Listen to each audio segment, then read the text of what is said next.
Bonjour à toutes, bonjour à tous, bienvenue dans Café Caen, le podcast de celles et ceux qui font bouger la ville. Je suis Ambroise, à l'origine de cette aventure avec Valentin, et avant de plonger dans le sujet du jour, un rappel important. Café Caen, c'est une initiative coportée, une coproduction avec Belle Écoute, studio de podcast à Caen, et la Bananerie, un espace collaboratif audiovisuel, tout aussi à Caen. Merci Homo de nous accueillir. Aujourd'hui, on plonge dans ce qui fait battre une ville autant qu'un cœur, la culture. À une époque où beaucoup de choses passent par nos écrans, la culture reste un des derniers espaces où l'on se rencontre, où l'on débat, où l'on réinvente notre façon de regarder le monde. Et à Caen, elle est partout, dans les bibliothèques, les cinés, les festivals, les salles de concert, les médias indépendants. Une énergie culturelle dense, vivante, souvent surprenante. Autour de la table aujourd'hui, Maël Ranou, directeur de la bibliothèque Alexis de Tocqueville. Bonjour. Bonjour. Un lieu qui mêle accès, inclusion et en réinvention permanente. Dove Tangumande, cofondateur de La Terrasse Caen, média et label musical qui capte l'énergie de la jeunesse locale comme personne. Et Élise Mignot, directrice du Café des Images, cinéma d'art et essai qui fait de l'éducation à l'image un acte culturel autant que social. Ensemble, on va parler de culture comme d'un refuge, d'un levier, d'un langage commun.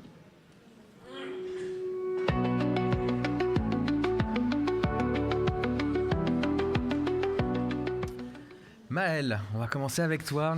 Maël, depuis la bibliothèque, tu observes les publics, les rythmes, les transformations. Qu'est-ce qui a le plus changé dans la manière dont les Caennais vivent la culture aujourd'hui ? Si tu fais une petite photographie. Alors je sais que tu es en poste pas non plus depuis 10 ans.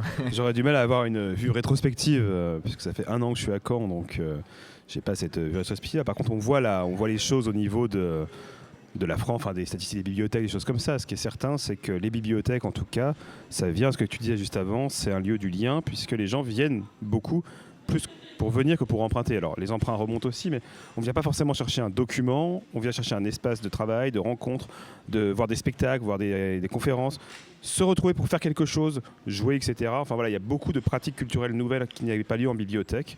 Et ça va de regarder un DVD sur un grand écran de la bibliothèque, ce qui est assez marrant, parce qu'on pourrait croire que c'est un usage un peu oublié, à jouer aux jeux vidéo, en passant par jouer aux jeux de société, lire. Social, en fait, voilà, c'est vraiment un lieu social. Et je passais encore il n'y a pas longtemps, j'avais des gens simplement lire des livres ensemble, aider d'autres à lire. Tout ça fait partie de l'environnement de la bibliothèque, et surtout on croise des publics extrêmement différents qui vont de la famille avec les enfants, au notable qui vient pour... l'étudiant qui vient pour un espace de travail, au SDF qui vient chercher un espace chaud. Et tout ça se croise. Le SDF, il peut aussi venir chercher un livre, bien sûr, et le notable chercher un espace chaud, ça n'empêche pas. Tout le monde est bienvenu. Voilà. Tout le monde est bienvenu, des espaces se croisent, ça se passe plutôt bien dans l'ensemble. C'est cohabitation. Ouais, un mélange qui doit être super intéressant à voir aussi au quotidien. Élise, au Café des Images, est-ce que tu vois aussi ce mélange ? Ça veut dire en fonction de la programmation, en fonction des événements, des publics très variés ? Oui, alors c'est vraiment le cœur du projet qu'on porte au Café des Images, c'est la mixité. Ce projet, il vient pas de nulle part, il vient du territoire dans lequel on est. C'est Hérouville-Saint-Clair, c'est une ville avec plein de communautés culturelles différentes, avec des populations qui ont 1000 histoires différentes, 1000 langues différentes en partage aussi. Et donc le lieu, on le travaille vraiment comme un lieu de vie, avec, comme tu le disais, on s'est pas mal inspiré des tiers-lieux dont on se revendique, mais aussi des bibliothèques qui sont les tiers-lieux originels, je dirais. Et c'est pareil, on peut passer au Café des Images sans forcément voir un film. On voit des films, on discute de films, mais bien au-delà. On fait son marché aux légumes chaque mercredi, on peut jouer aux échecs, découvrir du mahjong ou faire un café polyglotte, enfin tout ce qui est de l'ordre de l'innovation sociale et le bienvenu, et de l'ordre de la mixité. Et ce qui est super avec un cinéma, c'est que c'est un lieu qui fait pas peur, donc les gens rentrent facilement, de tous âges, de toutes origines sociales, culturelles, de toutes langues à nouveau. Et ça, c'est vraiment très beau de voir les choses se développer comme ça à Hérouville. Carrément. Alors, c'est vrai que Dove, toi, tu as une particularité, c'est que le gros de l'activité, on va parler de la totalité, mais le gros de l'activité, c'est quand même un média, pas, c'est un compte Insta, c'est des comptes sur les réseaux sociaux. Donc ce contact peut-être que vous avez, vous, physique, toi tu vas peut-être l'avoir plus de manière digitale. Est-ce que quand même tu arrives à percevoir une certaine diversité par les statistiques, par ceux qui s'expriment, par ceux qui commentent, par ceux que vous rencontrez ? Déjà, l'objectif, quand on a créé les médias, c'était que la culture puisse arriver dans le foyer de tout le monde. Aujourd'hui, malheureusement, on peut avoir la sensation que la culture elle est réservée à on va dire une caste éduquée. Nous, on s'est rendu compte qu'il fallait que toute personne puisse avoir accès à cette culture. Donc, on s'est dit, si on est dans le foyer, si on est dans le téléphone de chaque personne, forcément, ça leur permettra d'avoir cet accès-là. Alors, on passe par des sujets qui sont, on va dire, plus viraux. Pour aller chercher une audience la plus large possible et derrière donner de la visibilité à des projets qui le sont un peu moins. Plus viraux, explique-nous, donne-nous des exemples. Forcément, le festival Beauregard, par exemple, on sait que notamment cette année, ça touche vraiment pas mal de monde. Quand il y a des artistes nationaux, voire internationaux qui viennent juste à côté de chez nous, même chez nous, puisque nous on fait Caen-la-Mer en règle générale et même on va dire les alentours qui concernent la ville de Caen. Donc ça a forcément un impact et ça nous permet nous du coup de brasser du monde, de faire en sorte que cette population là voit nos contenus et ça va donner de la visibilité à des projets qui sont plus petits, associatifs par exemple. Beauregard est une association d'ailleurs, donc il y a des associations qui sont plus grosses que d'autres, mais ça permet justement on va dire les plus gros projets permettent de donner de la visibilité aux plus petits. Ouais, il y a un petit côté Robin des Bois, on avait parlé un peu de ce concept.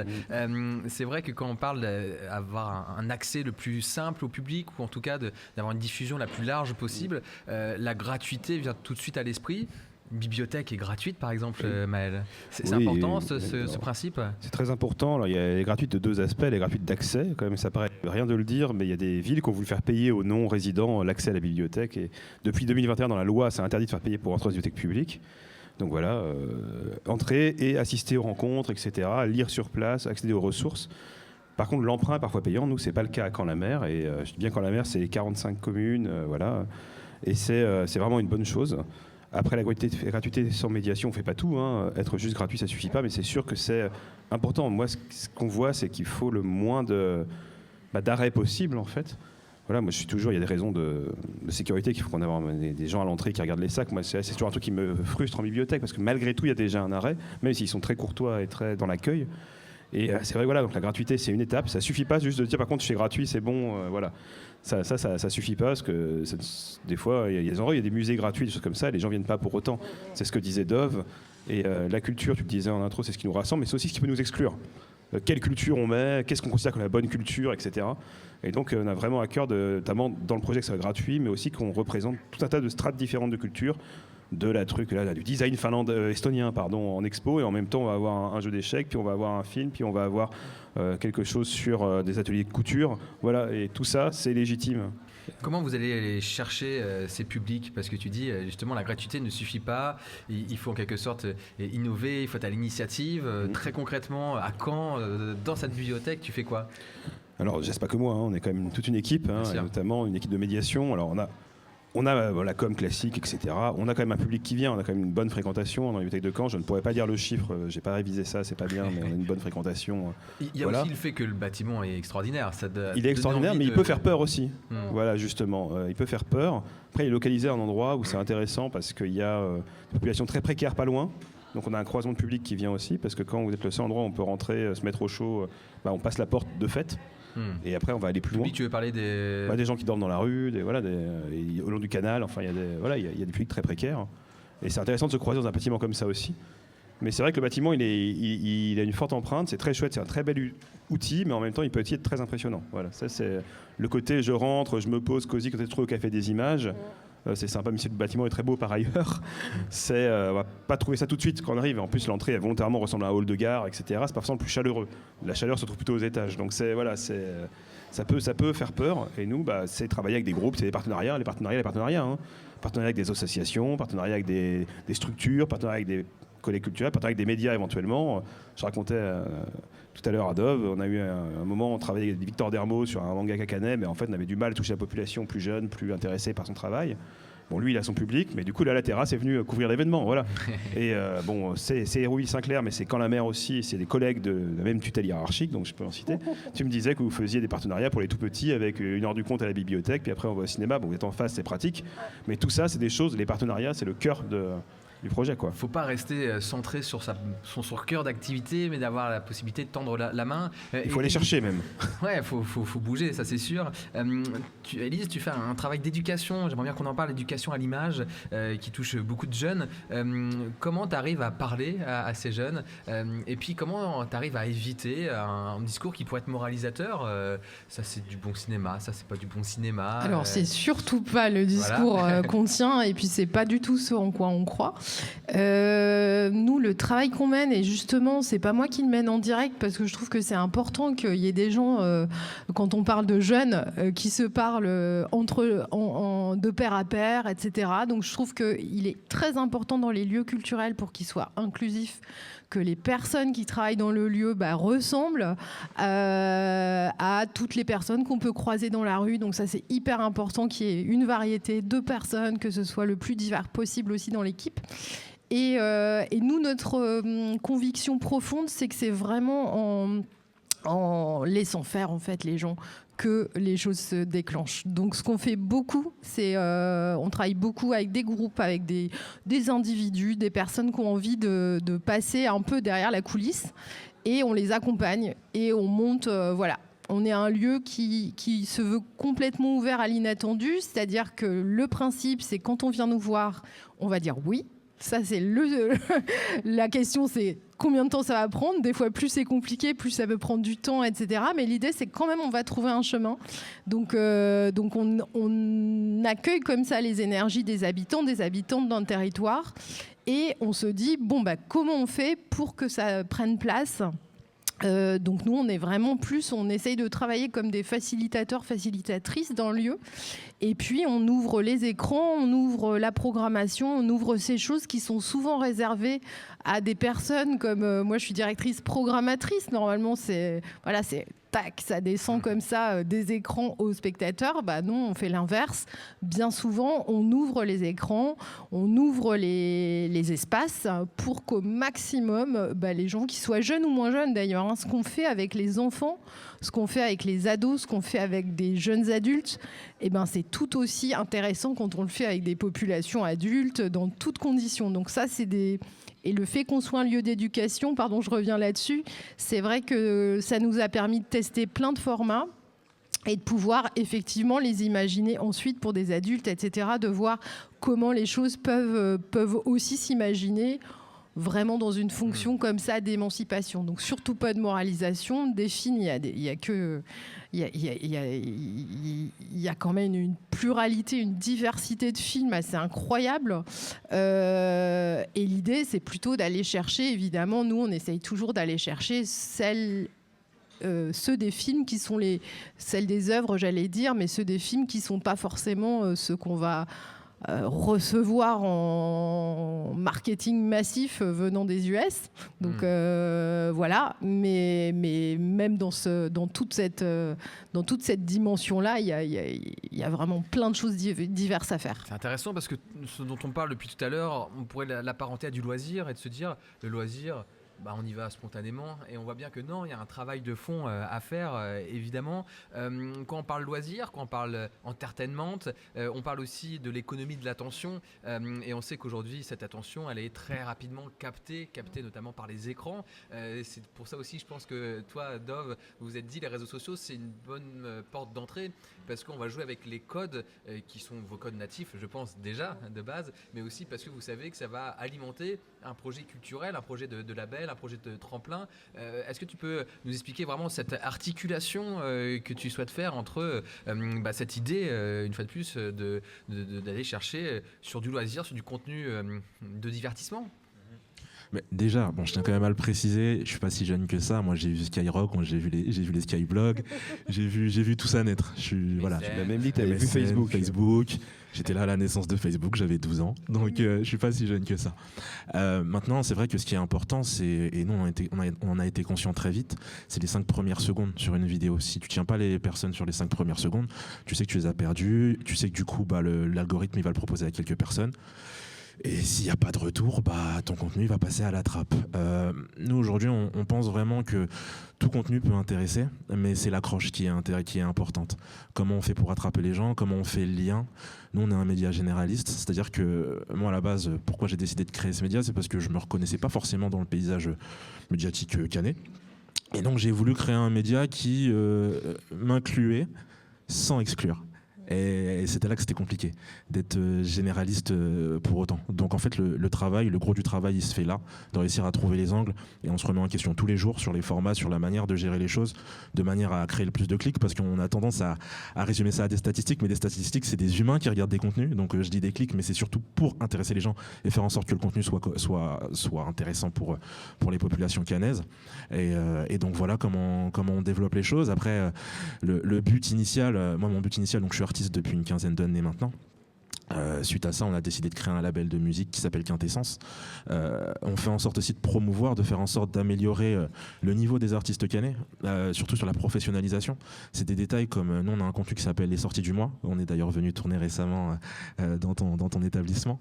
Le but, justement, c'est de pouvoir mettre en avant ces artistes-là et de se dire, peu importe ton budget, si t'en as pas, peu importe, si t'es talentueux, on va te mettre en avant. Si t'as un clip, si t'as pas de clip, c'est pas grave, on va te mettre en avant. À partir du moment où on estime que il y a de quoi être félicité, on te met en avant. Et progressivement, donc le média aujourd'hui il a 3 ans, on a commencé à monter aussi les critères de sélection. Tout d'abord pour encourager dans un premier temps les artistes, et puis progressivement pour les forces, et tout en étant dans la communication bien évidemment, leur expliquer que là si tu veux continuer à passer maintenant, il faut que ton mix y soit clair. Là si tu veux continuer à passer, il faut que tu nous envoies un dossier de presse. Et c'est bien le lien aussi, peut-être nous donner quelques chiffres du média. Aujourd'hui c'est une communauté de combien de personnes, un contenu qui a un fort succès aujourd'hui sur votre compte Insta, TikTok, ça fait combien de vues?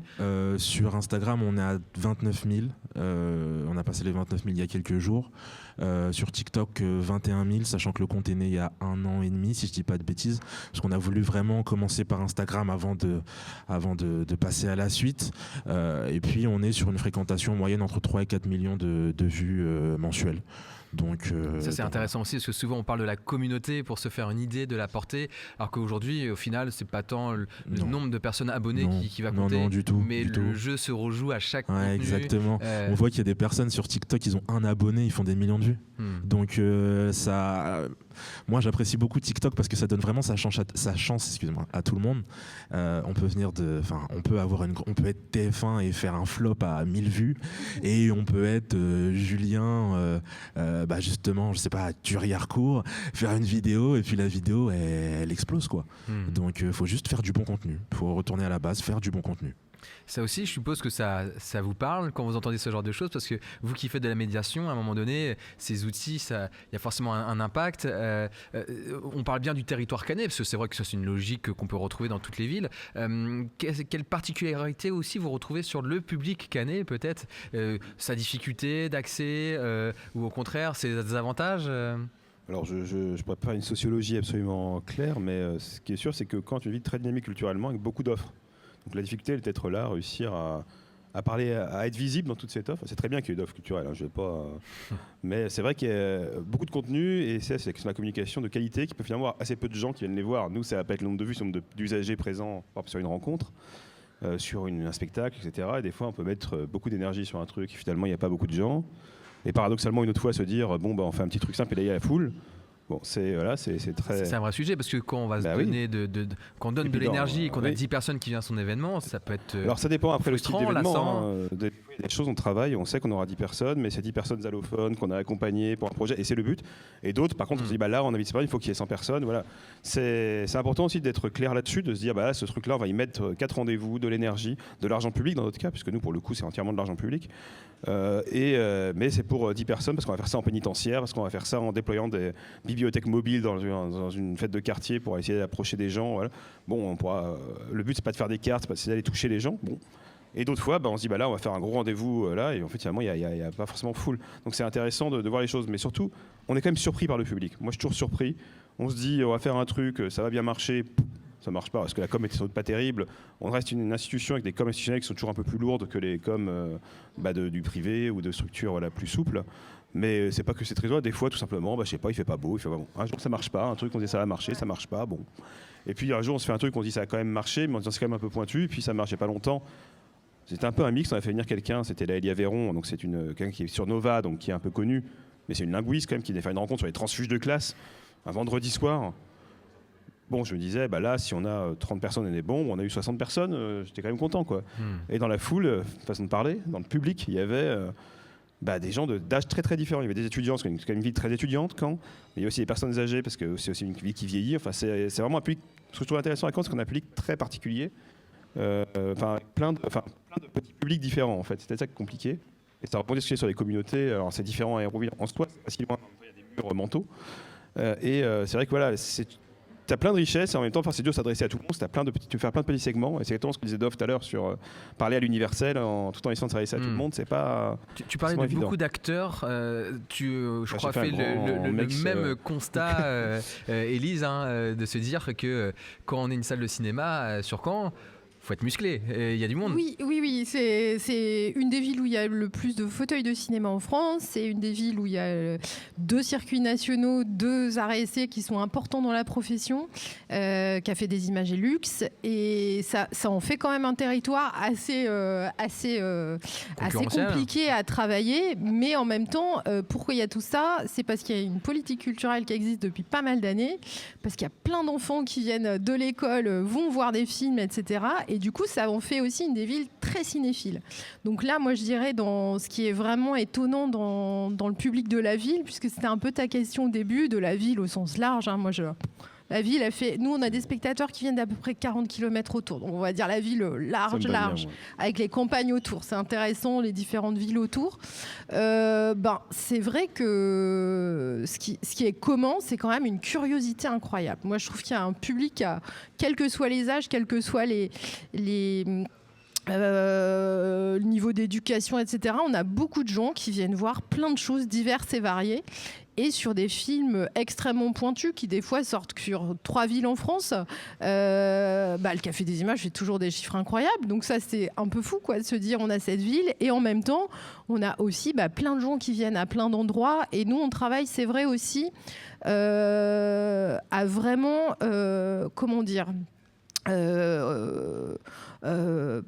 à une ligne éditoriale qui soit la plus ouverte possible, et ça passe, il me semble, par l'image que ça renvoie. Donc là, on revient sur la com.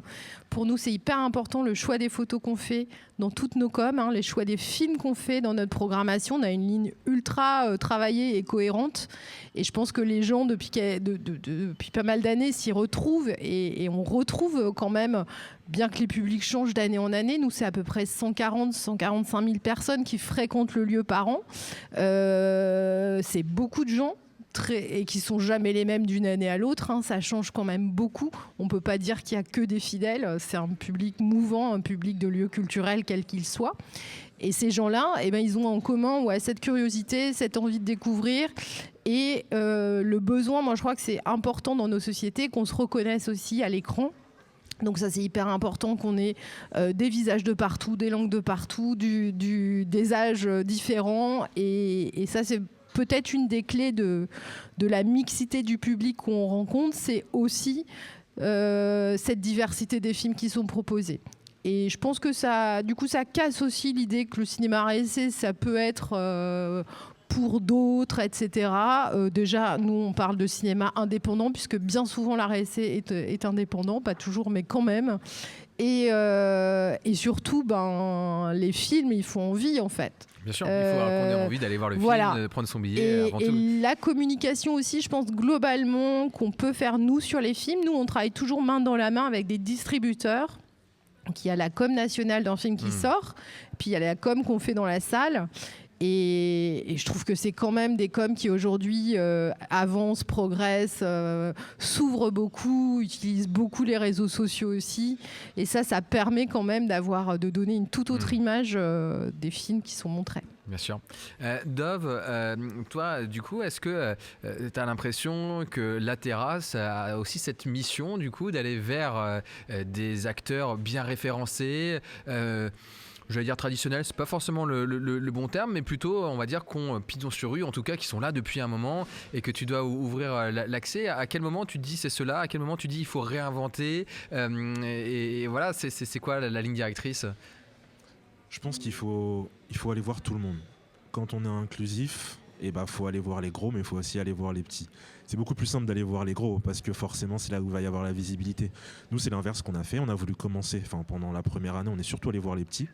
Et ensuite, on s'est dit, on va essayer d'aller voir aussi un peu les gros et essayer de trouver un équilibre entre les deux. Maintenant, à quel moment il faut se réinventer? J'ai envie de te dire, à tout moment. Là, aujourd'hui, par exemple, on vient de commencer les posts carousel. C'est des posts assez brefs où on va parler d'une actualité, c'est-à-dire qu'on ne va pas faire une vidéo, mais on va traiter une actualité en quelques slides et on sait qu'on va accrocher d'une certaine manière. On va essayer de détourner aussi l'actualité parce qu'on sait qu'on est un média de valorisation.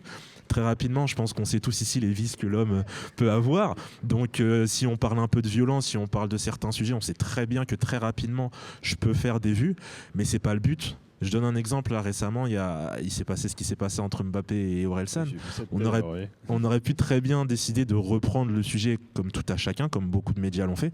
Mais en tant que Canet, il fallait qu'on travaille le truc un peu différemment et il fallait aussi qu'on montre qu'on est des créatifs, parce qu'avant tout, on est des artistes. Donc, il faut qu'on soit créatif et on a détourné le contenu en se disant mais pour 1% du Stade Malherbe, qu'est-ce qu'on a à Caen? Et donc, on a un T2, on a 1800 KW. Et voilà, l'idée, c'était de faire un post de ce type qui montre qu'on l'a vu, qui montre qu'on est Canet et qui parle aussi à notre communauté. À partir du moment où ça parle à la communauté, c'est que c'est bon. Et voilà. Et c'est vrai que l'objectif aussi, c'est de plutôt essayer de faire germer le positif que d'aller dans les sujets assez simples pour faire du clic, et on sait que c'est négatif. Et elle est là la vraie difficulté, je pense. Bien sûr, mais alors la culture, ça n'a pas toujours été ça. En tout cas, l'image qu'elle a pu refléter, il y a ce que tu disais au tout départ, le côté un peu élitiste, ou de se dire c'est pour juste une partie de la population éduquée qui lit Télérama, et je vais bien dans les clichés. Mais du coup, là, ce que je trouve intéressant aussi, c'est que dans ton approche, ce que tu dis, c'est OK de parler d'un burger sur Caen et qu'on est un média culturel. C'est OK de parler de telle boisson, de tel événement, et que, en quelque sorte, même le lien mercantile, le lien à la consommation pure, et on voit bien aussi que les grandes plateformes ont fait ce travail-là aussi de transformer le produit culturel comme un produit tout court, au final. Il suffit de voir une sortie de série Netflix pour comprendre les ressorts qui sont utilisés. Est-ce que c'est cette mue aussi qui t'a permis, en quelque sorte, d'avoir cette portée avec La Terrasse sur Caen? Ouais, après on a eu un débat justement avec mon associé, parce que nous on a une ligne éditoriale et le mercredi c'est les contenus culture. Et donc lui il me disait contenu culture, du coup on met photos, on met peinture, on met film. J'ai dit mais non, pour moi la culture c'est la culture canaise. C'est-à-dire qu'un restaurant, il fait partie de la culture canaise. À partir du moment où il y a une entité qui fait parler de la ville, en qui il y a des personnes qui peuvent se retrouver, Magic Bogos aujourd'hui, ça fait partie de la culture canaise, qu'ils le veuillent ou non. Donc, non, mais de toute façon, ça ne se choisit pas. Donc, je suis venu d'accord pour la première fois pour l'entretien, je suis allé voir le Magic Bogos en pèlerinage. Et voilà, pélerinage. Et il y a beaucoup de personnes. Il y a des gens, ils viennent de l'autre côté de la planète pour manger un Magic Bogos. Donc, moi je trouve ça fou, et donc ça alimente la culture de notre ville. Moi, mon objectif aussi, encore une fois, c'est de faire de la valorisation, et ça passe aussi sur la logique de tourisme. Donc à partir du moment où je vais montrer qu'il y a des bons restos, qu'il y a de bonnes activités, et ça va être positif pour la culture de la ville. Carrément. Merci Maëlle, merci Dove, Élise pour ce moment riche, très incarné. Ce qu'on entend, c'est que la culture à Caen n'est pas un luxe, ni une parenthèse. C'est un langage commun, un espace de lien, un endroit où on apprend à regarder autrement. Merci pour votre engagement, votre travail. Pour toi qui écoute ce podcast, c'est le moment de noter, de nous mettre 5 étoiles, de partager aussi. Il y a d'autres tables rondes qui vont arriver sur plein d'autres sujets. Donc il suffit d'aller voir sur nos réseaux sociaux, sur nos plateformes d'écoute habituelles. Et on se dit à très vite.